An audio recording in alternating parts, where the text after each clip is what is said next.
बघा मित्रांनो, आपल्याला काय जाणून घ्यायचं आहे, लीप वर्ष जाणून घ्यायचे आहे। तर आपल्याला ज्या संख्येला 4ने पूर्णपणे भाग जात असेल त्याला लीप वर्ष असे म्हणतात। 4ने उदाहरणार्थ मला कमेंट आलं होतं 2020 हा लीप वर्ष आहे की नाही। तर याचे 2 युनिट घ्यायचे लास्टचे आणि ते मांडून द्यायचे। डिनॉमिनेटरमध्ये 4 हे भागीला टाकायचे।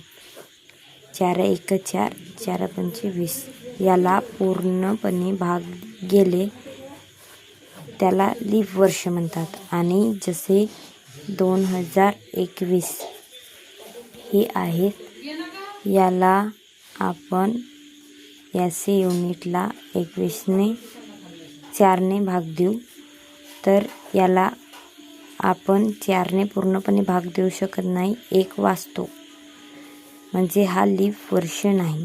2021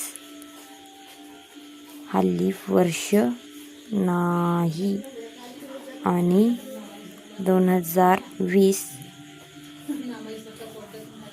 हा लीप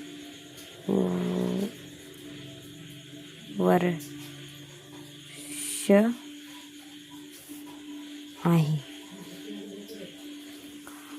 मी समजतो मित्रांनो, हे वाक्य बघून घ्या, तुम्ही याला पाठ तर करू शकता आणि तुमच्या मित्रांना पण शेअर करू शकता। धन्यवाद।